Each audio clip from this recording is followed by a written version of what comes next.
Hello. Hello, everybody. Hello and welcome. Welcome, everybody. Thank you for joining us today.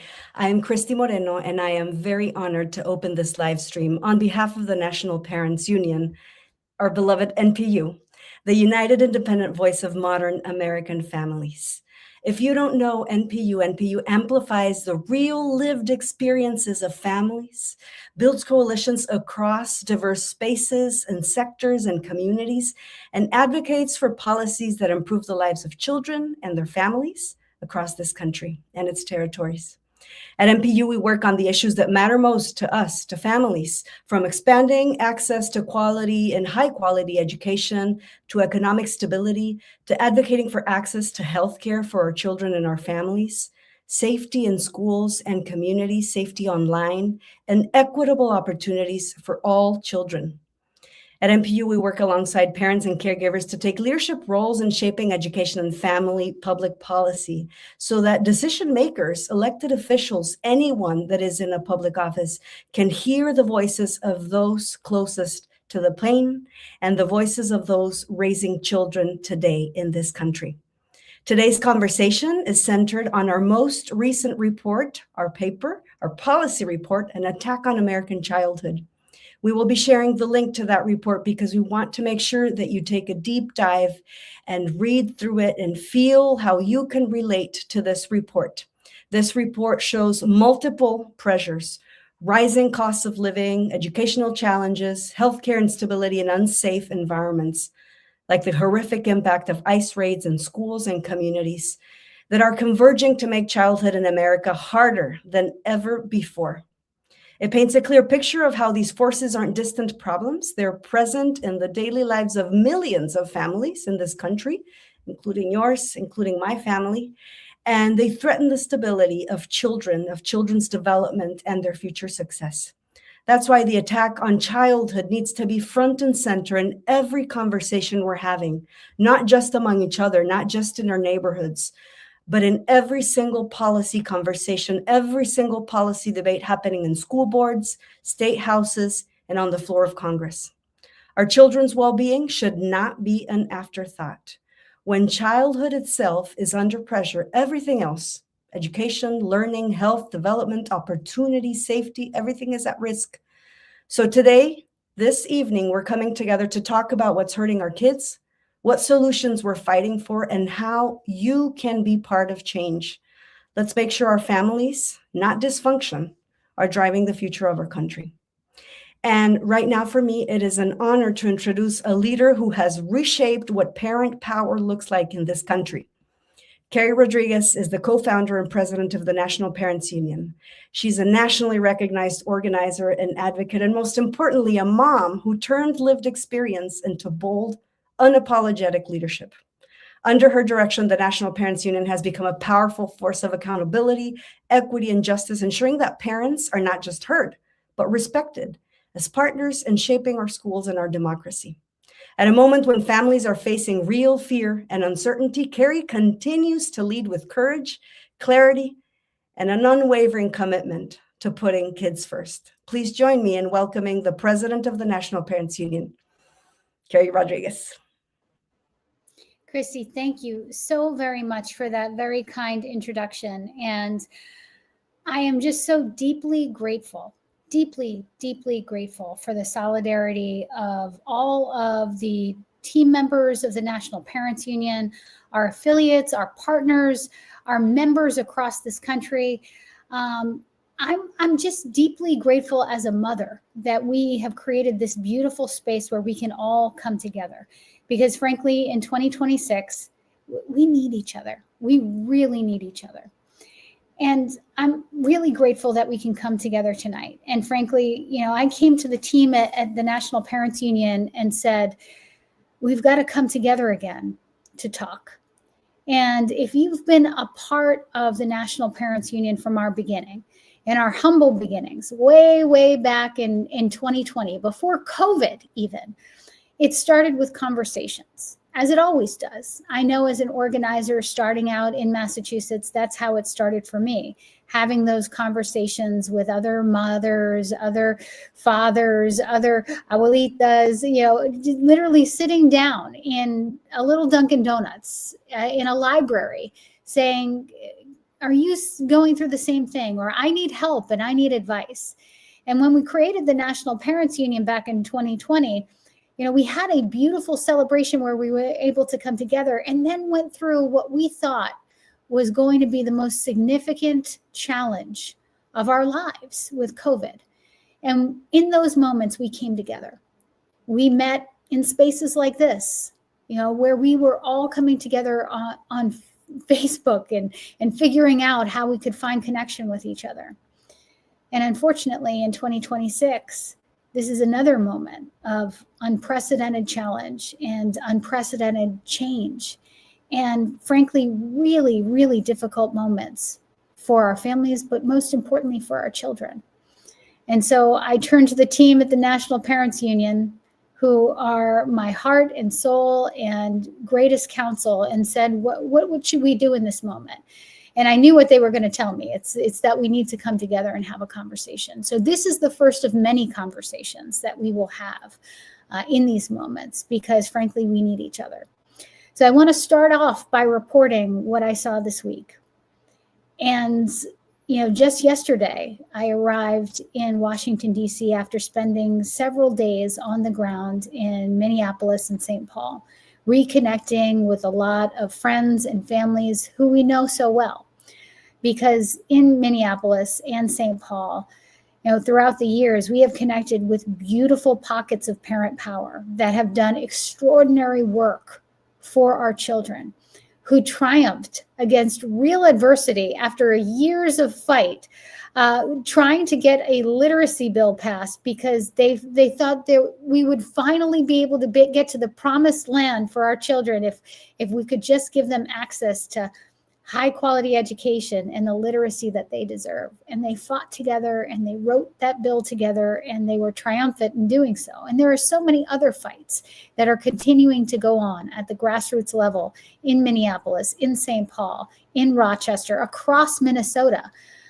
But their greatest fight is one that we are seeing in real time on our television screens, on our phones, on Facebook, on TikTok, watching in real time as their community has come under attack. And I don't know about you, but watching those pictures and seeing our brothers and sisters, people who we had marched and fought alongside, communities that we know very, very dear in our hearts, especially people in the communities of color, people who are part of the Somali community, the Hmong community. These are folks who so often were called upon to stand up and to organize and to provide access and connection to their communities in order to get justice for their kids through, all these pieces of legislation and push back against school boards. Their voices were central to so many of those fights. And again, I don't know about you, but I can't sit at my home in Massachusetts and watch those incredible organizers, those incredible people, those incredible families, those wonderful children, and not show up for them when they need us.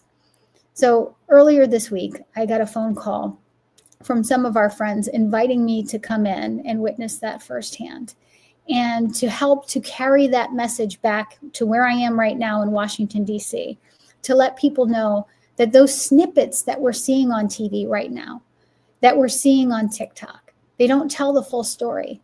And unfortunately, it's so much what we are seeing. Life in many of those communities has absolutely ground to a halt. As soon as I got off the plane to Minnesota, I sat down with some families from Ethiopia who had gone through COVID, who had gone through really difficult times in their home country. And they said to me, at first we thought this would be as bad as COVID, with the shutdowns, with the fear. But then you start to realize that this is a situation of our own making. And there's no safety net the way there was with COVID, where At least you could rely on the government, that they were seeing you in pain and wanting to at least provide some support, fixing regulations, making sure you didn't get thrown out of your home, sending you a check so you could pay for food. Now it is that very government that is attacking these families in this moment. And there are so many extraordinary people right now standing up and doing mutual aid actions to make sure that these families are taken care of. But even that system right now is under attack. I need you to understand that even the people who are trying their best to show up for these families who are having to hide themselves and make themselves invisible out of fear that at any moment the federal government could be knocking at their doors, could be pulling them out of cars, could be stopping them anywhere on the street and stalking even their children. The people who are trying to help them and stand in that gap are also being stalked and are being searched by ICE and are being followed to their homes. So I don't know. That to me does not sound like any kind of targeted immigration enforcement. It sounds like retaliation. It sounds like a campaign of fear and something that is uniquely anti-American in a way that I have never seen before. So unfortunately, we are confronted with a moment where we are watching our friends, we are watching our neighbors go through this, and they are struggling. Because you think about it, every single day to wake up in the morning, if you're lucky enough to wake up in a safe space, not knowing whether or not it's safe to send your kid to the bus stop, well, not knowing whether or not it's okay for them to sit in the classroom, not knowing if it's okay for you to go to work. And we are seeing people deciding that it is much safer just to stay inside. The communities and the streets are quiet, businesses are shutting down, and people are just living in a constant state of fear and hypervigilance. This is really impacting our kids. It's impacting our schools. In talking with school leaders on the ground in Minneapolis and St. Paul and across Minnesota, in a moment where we were all able to come together and have those conversations, they were reporting to me that only 30 to 40% of their kids are coming to school. And it's not just impacting children of mixed status and immigrant families. You know, living in a state of fear because you're in a paramilitary war zone that has been created by ICE, everyone is keeping their kids home, not knowing whether or not it's going to be safe. Bus drivers aren't able to leave their neighborhoods. So kids, even if they're making it to the bus stop, are not getting picked up. Teachers are living in fear themselves, and many of them are not able to show up to schools. So principals are scrambling to make sure there's enough adults in the building for the kids that even show up. The federal government has also decided to withhold USDA funding that funds free breakfast and free lunch. So those kids that do make it to the building, they're scrambling to make sure that they have something to eat when they're there. Pickup and drop-off logistics are becoming a nightmare because teachers are having to completely change their routines because oftentimes there are ICE agents monitoring kids getting onto buses, and they're doing everything they possibly can to make sure their kids are still safe. And many retired teachers and community members are volunteering to pick up kids and drop them off. So you can imagine what it's like in a school right now, if you even make it there. Really hard to pay attention. Kids who are dysregulated, who are filled with fear, and frankly, not enough support for counseling and social work support and all of the things that we know kids need in a moment where they are going through a unique kind of trauma, living in a war zone. The state right now is scrambling to deal with its own regulations. Kids who are staying home out of fear that there's going to be retaliation. In Minnesota, there is a regulation that says if you are absent for more than 15 days, you can be referred as a parent to the district attorney for potential criminal prosecution and to truancy court. And right now, schools are scrambling to get the state to say, hey, there are regulations here. The EL test is coming up within the next 2 weeks. State standardized testing is coming up next month. You can imagine folks trying to say, how do we even think about any of these things? We're not even sure whether or not we can keep classrooms under control.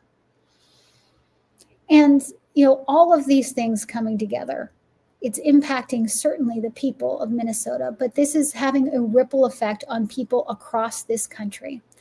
And I have to be honest with you, as the mother of 5 sons, including some really big brown boys, living 3 miles away from the ICE facility in Burlington, Massachusetts, every single day,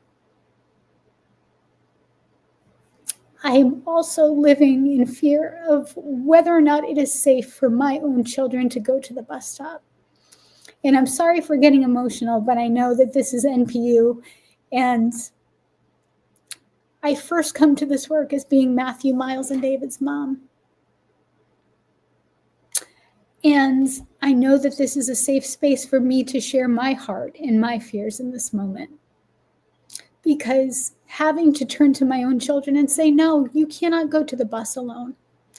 And I can't let you go and get a slice of pizza with your friends. And you cannot go to the mall that's right across the parking lot from the largest ICE facility in New England, is causing a lot of pain for kids that just want to grow up and be teenagers in my house. The other day, I was trying to take my son Miles to school and driving him. I dropped him off at, typical drop off. And I pulled out of the parking lot. And across the parking lot, there is a bank. And police were staging there. There were some unmarked cars. There were some police. I don't know what was happening. But I know what was happening in my mind and in my heart. I was panicked when I saw them across the street from the school. I didn't know whether or not it meant that ICE was going to pull up at any minute, because there are so many rumors and frankly, not just rumors, but actual actions happening in places like Massachusetts. And I immediately pulled right back into that school parking lot. And I ran up to the principal with other parents saying, do you know what's happening over there? Is it safe for me to leave my child here? And the panic that goes through my heart, even just thinking about, should I keep my son home? Is home safe? Will ICE just come through my door? I can't send them to the grandmother's house because their grandparents are naturalized citizens that also live in hot zones in my blue state. And I don't mean to make this about me, but I do want folks to know that there are so many of us that understand that fear that is going on. And so many of us that are standing with you and saying, we have to come together to figure out how to make safe places for our children, because we are not giving our children the America they deserve in this moment. And so that brings me to the report that Christy was talking about a little bit earlier.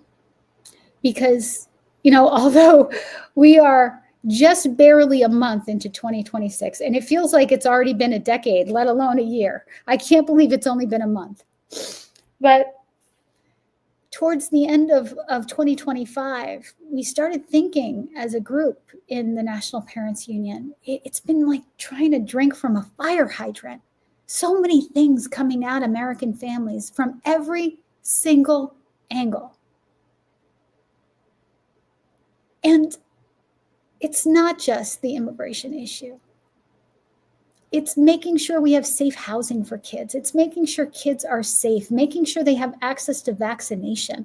Vaccination, the greatest public health achievement in the history of the world that has kept more children alive, children that barely were able to survive childhood. Even that now is subject to debate.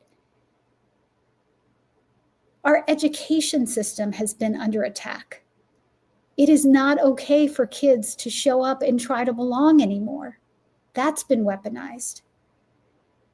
Every facet of American life, American childhood has been changed, and many parts of it destroyed or put into danger. So we know how we feel as parents and families in the National Parents Union. And we wanted to try to come up with a way to put all of these things, all of these different intersectional ways that childhood has been under attack into words to be of service to our community. Because we know we were feeling overwhelmed, and we are at this every single day. And coming from organizations, all of us in the National Parents Union, organizations that started on that grassroots level, we know what it feels like to feel under attack, to feel powerless, to feel overwhelmed. So this report is in service to all of you. If you are also searching for a way to explain to people how difficult this moment is in America for families just trying to survive, insane amounts of inflation, just trying to pay the rent, trying to make sure your car note is paid and you've got car insurance, wanting to make sure your kid is actually going to go to school and learn how to read and have a chance and a shot at a future without being saddled with debt until they die. Making sure that they are healthy and safe and have access to health insurance. It's not too much to ask. And every day, trying to get there gets heavier and heavier because we are making some really bad decisions. So we are hoping that this report is helpful to you if you too are trying to find the words. And I hope when you look at it, if you find something that is missing, please blame our heads and not our hearts, because we are trying our best to make sure that the voices of American families are heard, are seen, the ways that we are under attack in this moment. Because frankly, as somebody who is down here in Washington, D.C., having conversations with our elected officials on the federal level, having conversations with attorneys general, having conversations with school leaders and school commissioners and principals and teachers, I don't always know that they get it, how hard this moment is, how all-encompassing this moment is, how never ending this moment is, and what it's like to have to be in that state of constant fear and hypervigilance, knowing that one false move or one false tweet is going to land us in a whole other world of problems. So I've been talking a lot. It always does my heart good when I'm able to be in conversation with other folks. And so I am so excited to welcome some of the members of our Parent Power Collective. This is the group that helps us, to guide us, to help give us information about what they're seeing and feeling on the ground. And so I am just so happy to welcome Angeles Rivera, Gabby Gonzalez, who are joining us on this live stream, as well as our friend Miranda Mathis, to help guide us through this conversation, because I've given you a little taste of what I'm feeling right now as a mom, but I want to hear from everybody else, and that solidarity and showing up for each other, I really feel like was the magic that got us through COVID, and it's going to be the magic that gets us through this moment. So Angeles, it's so good to see you again. Let's start with you. You are actually one of our NPU founding members. You have been with us since our birth. And you are actually from Puerto Rico, and you've been working at the school level. You are seeing a lot of this stuff right now. I'm sorry, I can't help but get emotional, so forgive me. I'm emotional in this moment, but I feel like I'm not alone. I'm not unique in this moment. My heart is in such pain. What do you see from your perspective? Hi, Carrie. It's nice to see you again. Yes, you say that I'm here since born, and into this fighting is still I was still. And yes, I am involved in a community. I am involved in a school systems, and I just want to share with you. Just a couple weeks ago, I was involved in a situation where the ACE agents get into a lobby from school to try to get a parent that was inside, pick up her daughter. And thanks God this school has this small lobby that they just crossed the first door. They couldn't get into the building. So, and casually I just getting in there. And I just feel a little bit emotional too. I'm so sorry for it too, because I'm feeling again the situation. And I remember this agent is still saying that we are here for taking this person because we have a warrant. And he repeated and repeated and repeated. And in my mind was like, what you will doing to stop this situation? And I just say, okay, you say that you have a warrant to these people, to this person and specifically, can I see the warrant? And he say, yes, I don't have nothing to hide from you. It's here. I have the paper law, and he need to come out. I was like, okay, let me see. So when I read the paper, I just straightly going to the information, the personal information, and I just catch it up that the address that they were look at it is not the school address. So that was my hook in that moment, because I know that they need to, I mean, the people need to know their rights, and one of those rights is that they need to be in the address that the papers say. So it was like a 10 minutes back and forward. He's saying that he has the warranty, and I say that you are in the wrong location. So in that moment, the intercom was opening, and I still heard the girl inside, Daddy, they're here for you. Daddy, they're here for you. So, and in that case, in that moment, I was like, calm down. They will not take in nobody because they are in the wrong location.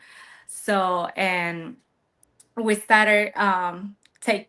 I mean, he started on this back and forward with me, but we still. I mean, I still in the same, and they moving forward out of the school, and I personally taking care of this family and keep keep with them until they go to another location. I explained to them that the warranty was um, on law, has all the signatures, has all the seals, and unfortunately, they will look at it for them.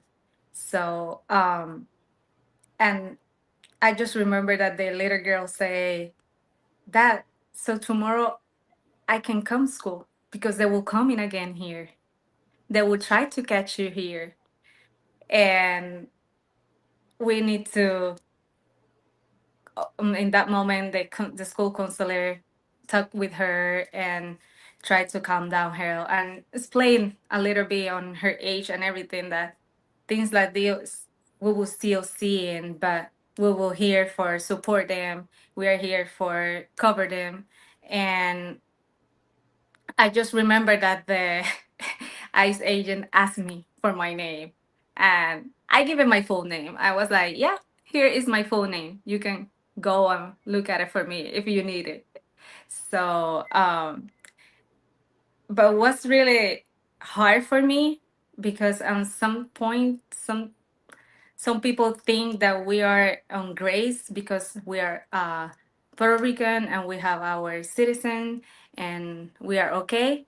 But when these people came, they are not asking for nothing. They are just look at it. You are a Latino. You are from Africa, because we are saw that with our Somali people too, and it's still like they don't care what they are doing, and the So fear is Angelique, still.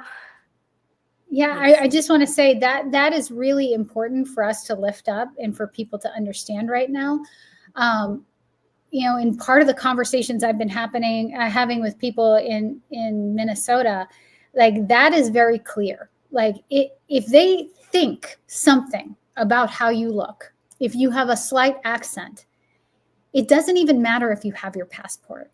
Like, I will tell you that these families have reported to me that even with their passports, they have been detained, they have been taken to the Whipple Center, and they're going through some kind of scan process where they're adding people to a database and then maybe letting them go if eventually they're able to check it out with another system. And it's so bizarre, you know, the fact that not only do you have to have your papers, but even if you do, it doesn't really matter. And I'll tell you, that strikes fear in the heart of everybody, because I'm sitting here and I'm thinking about that little boy, you know, sending him to the bus stop. And I'm thinking, well, you know, I love Miles, but I don't want to, I would never give him the responsibility of having a passport, period, because it'll be covered with ketchup, or I wouldn't get it back, or he'd lose it somehow. But even if he did have it, he wouldn't be believed. And because that is what we're being told. And so, Angelise, I think the lesson of knowing your rights, being calm and collected enough to be able to access that information and be able to say, like, okay, I know what to do in this moment, is so important. But the other thing is making sure that we make it clear that schools need to be sensitive locations and respected in terms of not violating those sensitive areas. And I will tell you today, at the federal level, where there's been a lot of conversation about whether or not to continue funding the Department of Homeland Security, we were successful in decoupling that funding for Homeland Security for ICE from some larger bills that are going to get passed and are what they call hotlines to be passed. But in the next 2 weeks, it's going to be critically important for us all to take action, to pick up the phone and call senators and say, as you renegotiate, because that's what we're spending some time doing, is renegotiating the terms around the Department of Homeland Security, you better make sure you rewrite protections in terms of how they spend money, period. And sensitive locations around schools, around hospitals, around our churches has to be a part of that. And I started having those conversations today, and I'm going to keep reminding everybody through NPU that we've got to use our voices. We've got to make sure that Democrats and Republicans alike both know that that's a non-negotiable for us. So, Gabby, I want to bring you into the conversation. You are also a member of our Parent Power Collective, and we're so glad that you are here tonight. And you have done extraordinary organizing in your community. And you're also a bilingual education director. I don't know, are you allowed to be that anymore? It feels like everything is under attack, but we're so grateful for all the work that you do. And we're grateful that you're here tonight. Thank you for being with us. No, thank you guys for having me here.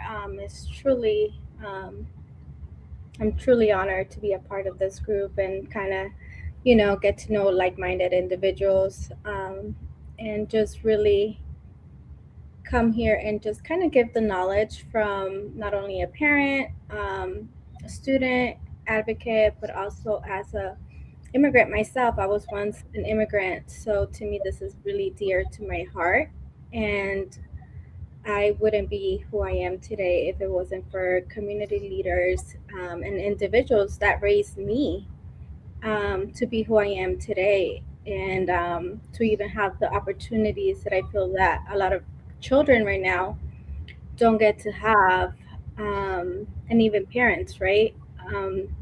So thank you.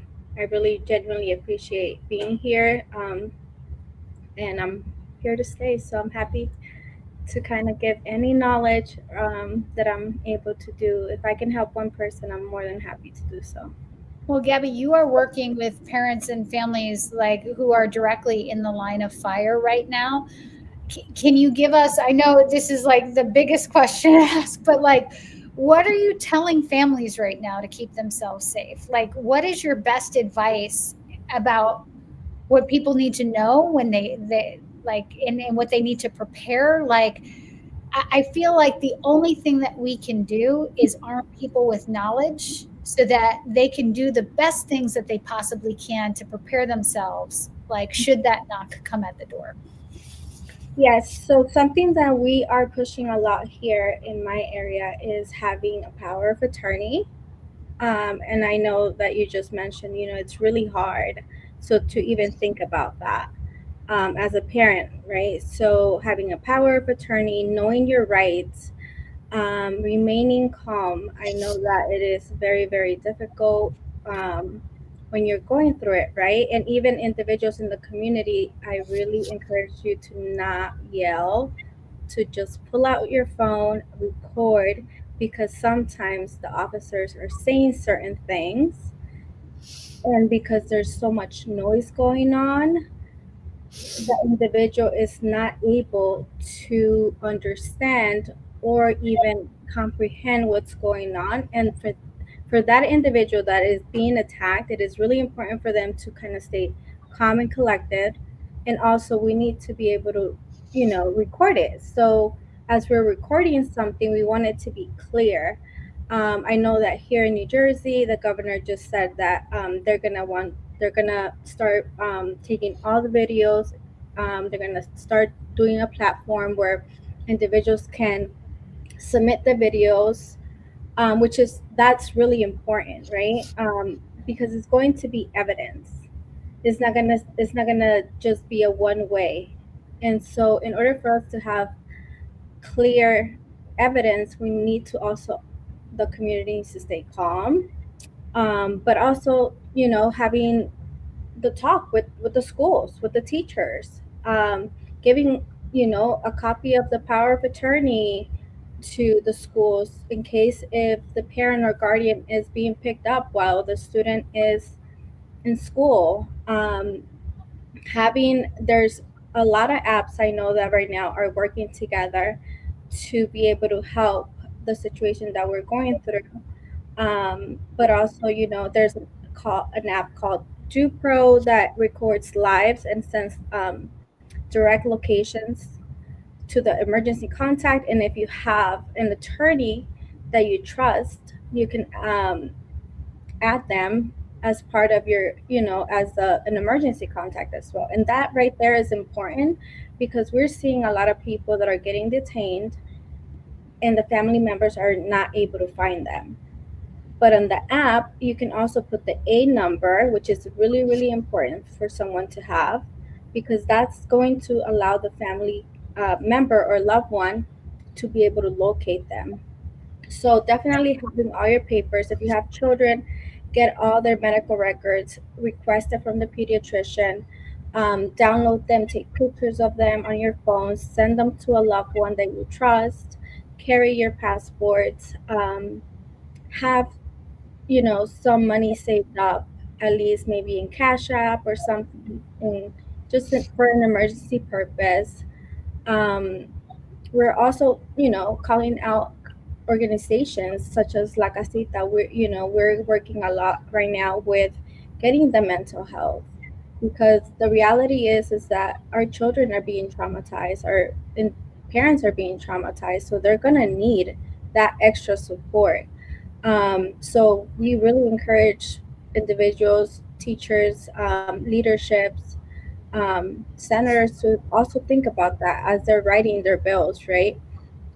Getting involved in their local politics. People don't really understand the importance of local politics, and how anything gets all the way up to the federal level. So I really encourage anyone really to start having those conversations with your children. I think that is so important. Having the know your rights cards, stay silent, do not sign anything. You have the right to stay silent.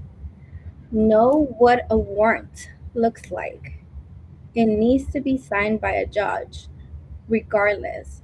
I love how So Angelis talked about she really looked at the address to see if that was a real warrant, that they could even come into the school. And I think that is so important. As a parent, I mean, at this point, we all have to really protect everyone, and even from the front all the way to, to the principal, to superintendents. I think it's important to really just bring up the issues that is really causing in our children's educations. People don't think that it's going to affect their child just because they're citizens. Let me tell you, I always say this: if my child lost me as their mother, their whole village would be like destroyed, because I also take their friends to sports. I also take, like, like, it's just, it's bizarre to me. But Gabby, really, I know exactly what you're talking about, because like we are the backbones and the connectors. Like we're the center of the universe for our kids, and that's the way it should be.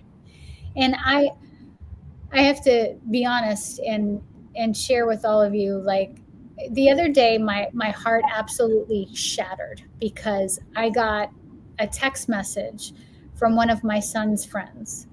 And I know her a little bit. Like her son stays at my house because, again, I got 5 boys. Like there's always boys in my house, and you guys sleeping over and everything else. And we had seen each other, and she walks around the neighborhood, and we say hi, but it wasn't that deep. It was just kind of like, do I trust you? Are you okay? Can Miguel come over, etc.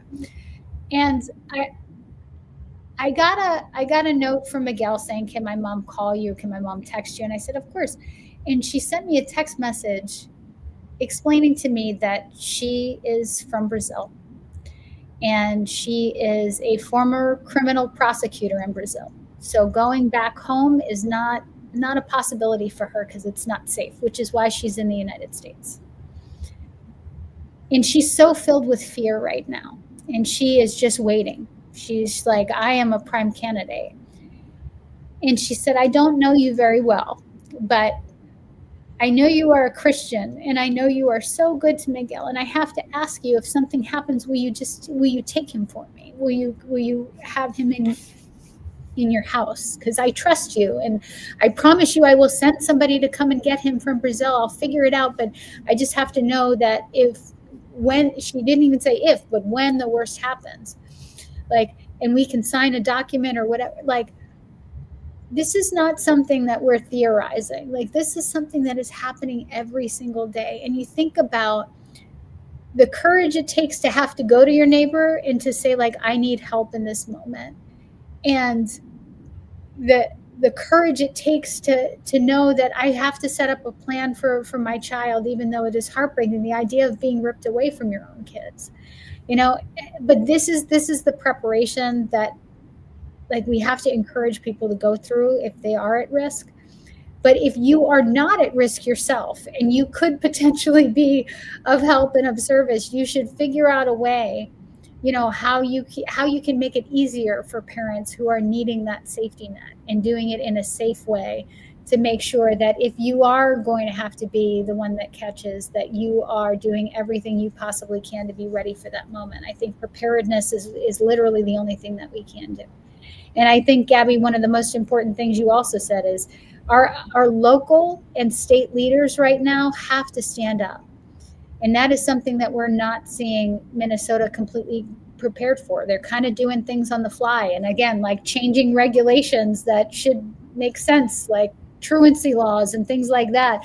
Like they're having to figure it out as they go along because they weren't prepared for this moment. This should be a lesson for every other state, that you should have rent moratoriums that will deal with this, so that folks that are struggling and having to hide in this moment aren't worried about whether or not they're going to be able to live or get kicked out, and everything else, the food support, all of these things for these folks in this moment, because the federal government is literally attacking the states, and the states need to step up, and our local municipalities need to step up to help.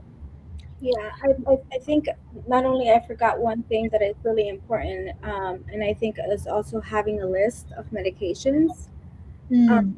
Your loved one is in any kind of medicine, please write it down. Any heart condition, anything that is wrong, I think that is really important. We have had individuals that have passed away, sadly, right?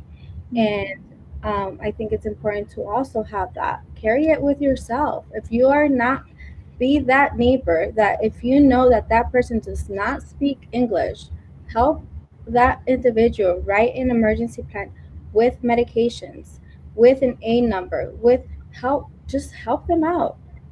Um, you know, join an organization.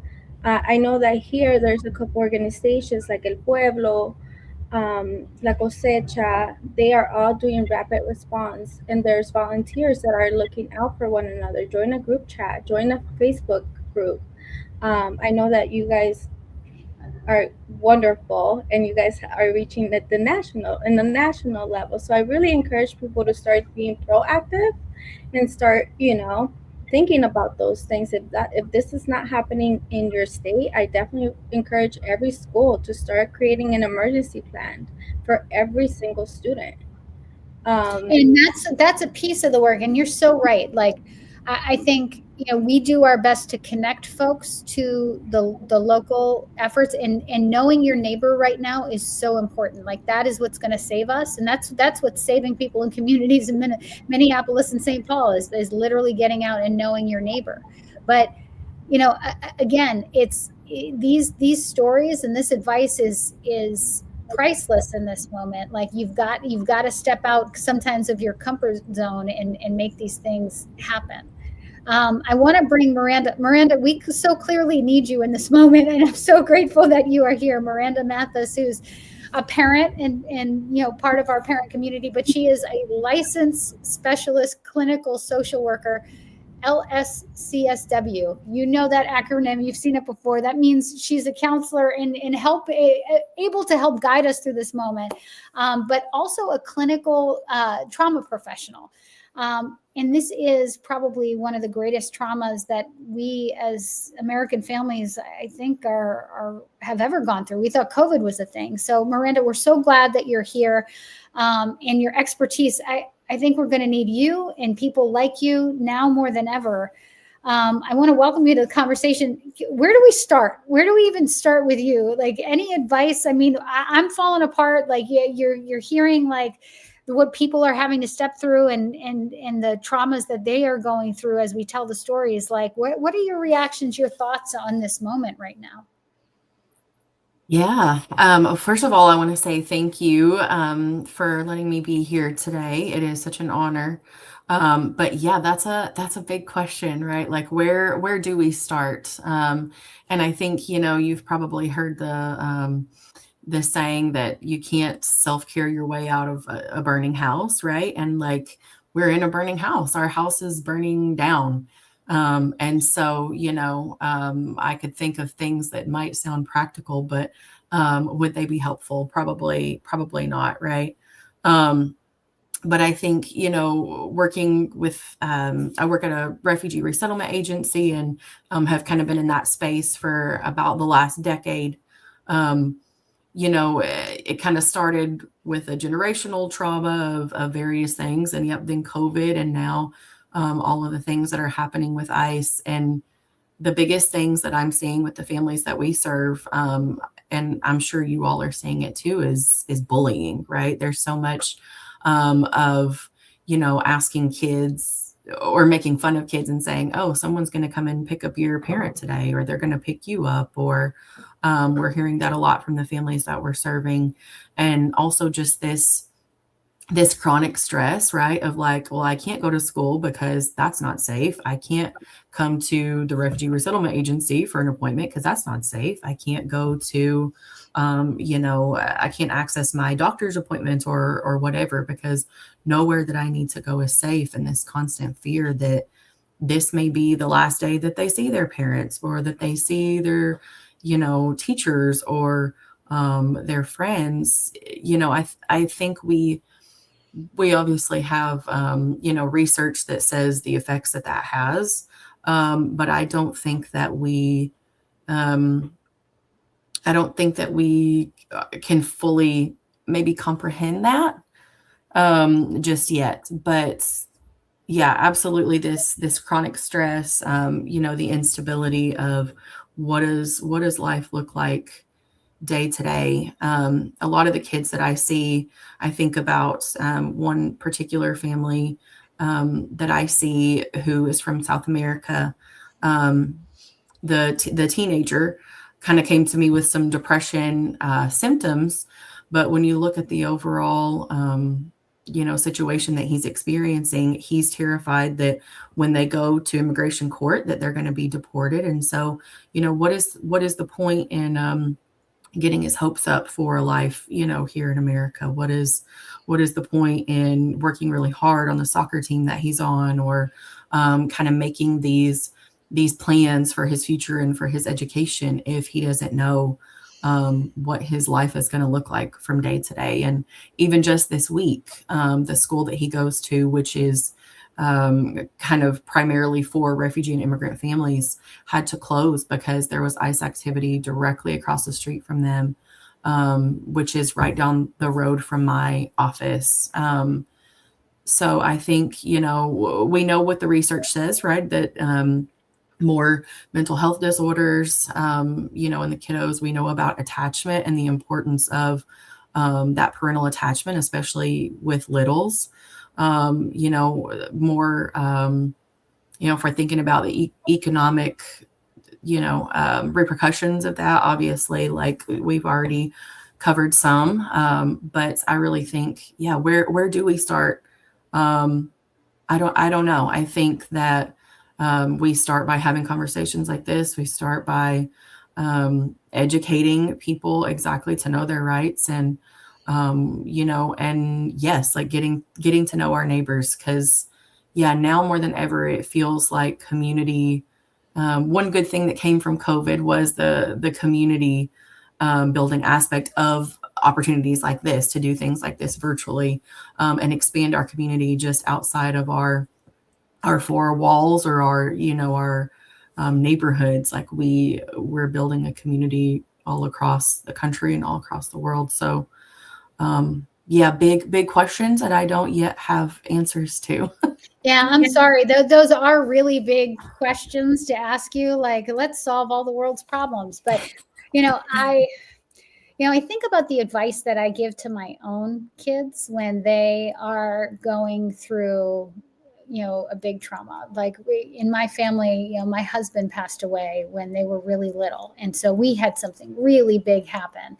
And I've been reflecting on a lot of the guidance that I got through, like Good Grief, which is a program at Boston Medical Center, to help them navigate something that was really big and really out of their control. And so I've been reflecting on that and thinking about, again, the guidance that we received from them, which is like trying to keep it in the day, trying to set up plans so that you can feel a little bit more secure around the things that you can control, and understanding what can I control and what's out of my control, just to kind of settle down our nervous systems that are like, just again, that hypervigilance, like not just feeling stressed all the time, but feeling stressed all the time, and the exhaustion that comes with having to be in that state constantly, that fight or flight. So what I don't know, Miranda, you got to tell me if this is right or not. I'm just saying, like, okay, if we can set up a plan where, we have, a guardianship document, or we have a power of attorney, like, look, you've taken a step to feel that, like, if something happens, I've got a contingency plan. Or if I see this happen in my neighborhood and things start to tick up, I am going to stay inside, and I'm going to make sure that I have food in the house and I have everything that I need.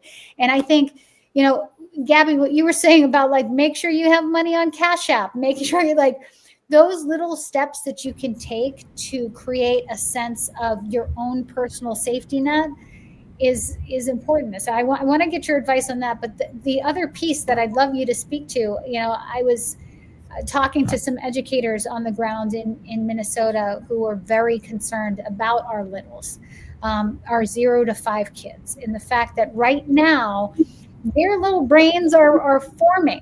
And what is happening to them right now is not something that goes away in 2 weeks. And they're worried about obviously taking care of these like little babies, including Luis, who we watched and saw that picture of him with his little bunny hat on.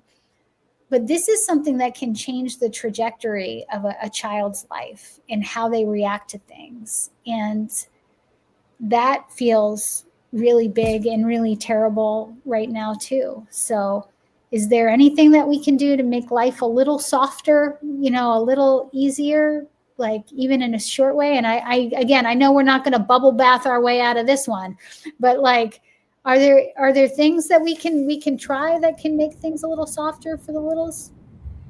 I mean, there's I know that right now I found another resource from the Sesame Place, and I think that is a great age, right? We usually do the ABCs, so we have to be considerate of every child's age. So being maybe letting them watch the YouTube video that explains what's going on and in regards to, you know, having respect and dignity, and also seeking help for, you know, for mom and dad or a loved one, really, is a great way. And I'm happy to share anything. I know that you guys are amazing. And any resources that I come across, I am happy to also share with everyone. So it's this is a constant every day. We're learning something new, different patterns, different strategies that they're using, and honestly, we just gotta stay together. We gotta. This is the time. If you wanted to be on the news every day, if you wanted to be on Facebook and stuff like this, is honestly the time where you need to really be proactive on how we're using our social media, and just being informed. Really. Miranda, jump in as well. Do you have some thoughts around this? Yeah, I think just absolutely what I think you, Carrie, had mentioned earlier, but also, yes, with Gabby, like that knowledge is power. And I think absolutely like there are, you know, appropriate, like age appropriate ways that we can kind of have these conversations with kiddos. And I think really leaning into that, you know, that reassurance, but absolutely, yes, what you said, Carrie, like having a plan. And I think with the littles, it is maybe a little harder for them to understand this is the plan or that, but even still, you know, making sure that they are, you know, familiar, like, okay, if mom or dad doesn't come and pick you up from school today, here's who, you know, might come and pick you up, like giving them as much control as possible. I think you're exactly right, Carrie, is like that's the key. um, and and honestly, I know people say like teaching them how to talk about their feelings. You know, kids internalize everything, right? They think that especially littles, they actually think they're the center of the universe. And so kind of giving them the language to talk about their feelings and help them, you know, reassure them that things are not their fault. You know, this has absolutely nothing to do with you. Because even if they don't have any evidence, they will still believe that that it's their fault. You know, my kind of like the situation mentioned earlier, you know, my dad was taken because he came to my school, right? Like maybe that little girl doesn't think that, but that's often times where kids' heads go. And so I think also giving them that language and making sure that you explain to them, right, that they are not they're not to blame for any of this. This is totally outside of their control. Yeah. Any advice for the grown-ups? I mean, so Angeli's like having the courage to stand up. Like, I don't know, like I'm going to be honest here again, because this is an NPU space. I get nervous all the time when I have to go and talk to important people, or I have to talk in front of a whole bunch of people. Like, I don't know. Like, it takes a lot of courage to stand up, to have a clear head, to keep that know your rights training, to check the warrant, to do all of that stuff. And like the emotional hangovers that people are going through right now. Like, so Angeli's like, how long did it take you to stop shaking after that moment? Or maybe you're stronger than I am, but I would have been tough in the moment and then probably shaking in my boots afterwards. It was like everything stopped in that moment. Like it's everything stopped, and you just put yourself out and put in the shoes of the other person.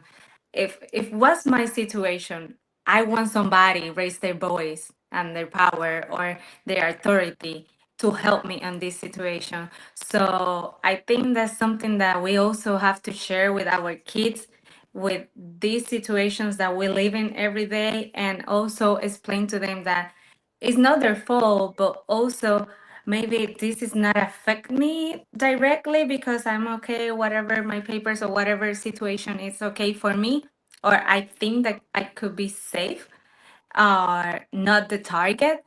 But thinking about those kids that they are waiting for their parents to pick it up at dismissal time, thinking of those kids that they getting home and they're waiting for mom to come off work to cook something for them, thinking on those families that they raising every single day to work in our buildings.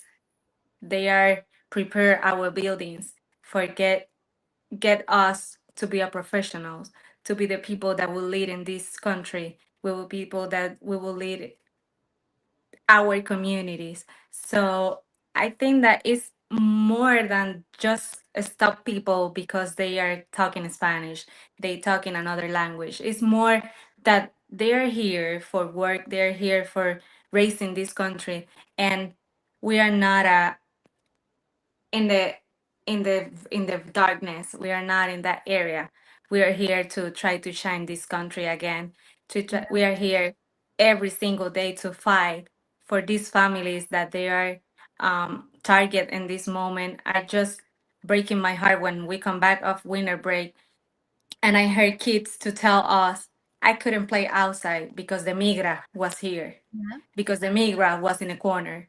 So and I just thinking that they are that the parents, sometimes we say the parents are bought just electronic things for our kids, but our society is pushing us to this point that we're trying to keep our kids out of the reality sometimes because they are they're like a sponge. They take in everything that they saw.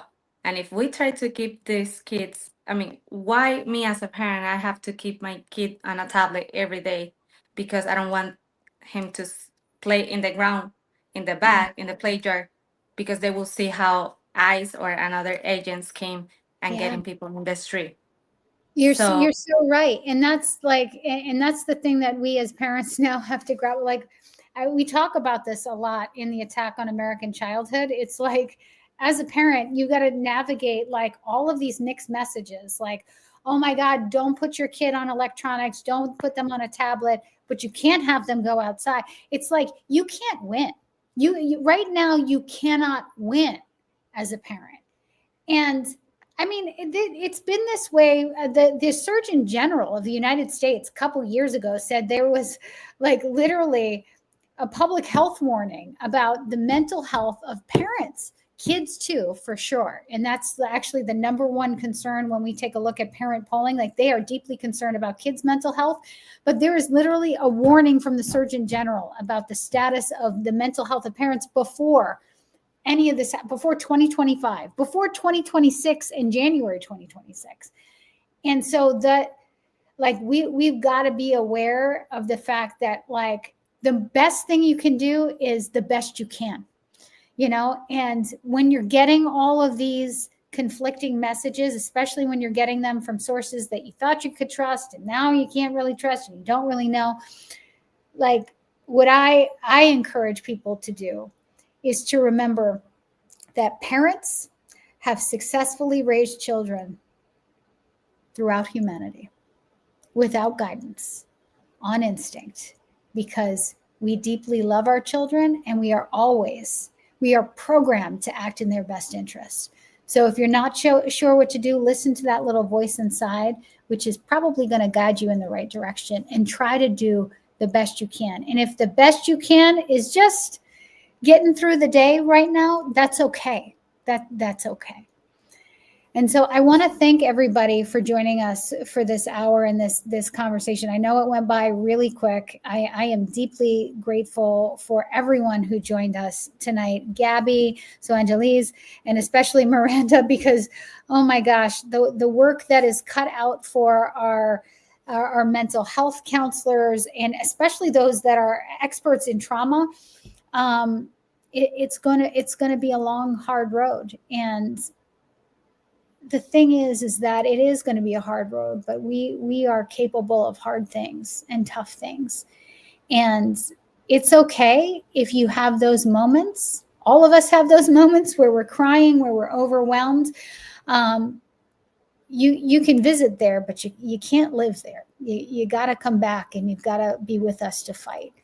And my pledge to you as the president of the National Parents Union is to continue to create this space where we can show up for each other, where we can have these honest conversations, where we can sit and we can cry with each other and admit that we are scared and that we don't know everything. That is one thing that you will get from me, is that I will tell you I don't know everything, but I'll try like hell to figure it out, and I'll ask those questions, and I'll ask them on behalf of all of us as a community to try to get us the answers and get us the resources that we need, and create the space so that we are also heard, so that as we make decisions moving forward, they are informed by the reality that we are all facing on the ground right now. So I am very grateful for everyone who joined us in this conversation, who joined us online and joined us in the comments. This is going to be an important moment for all of us to be able to show up for each other. And I am deeply grateful for you, all of you, showing up and being a shoulder for me to even get a little weepy tonight. But you know, the most important thing is to be honest and to show up for each other. And that is what you will get from the National Parents Union. So thank you for joining us. This is going to be an ongoing conversation. If there are things you want us to cover, if there are things you need us to know, there are things that you want us to use our platform to make sure that other people know, especially where I am right here in Washington, D.C.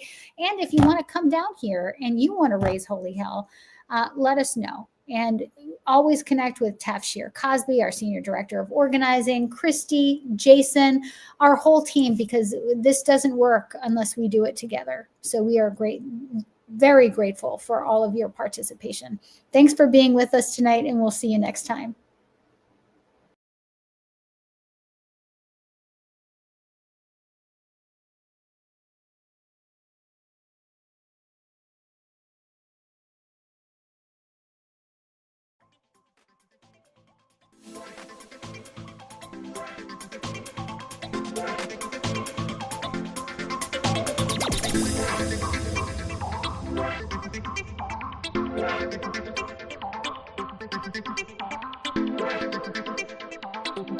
Thank you.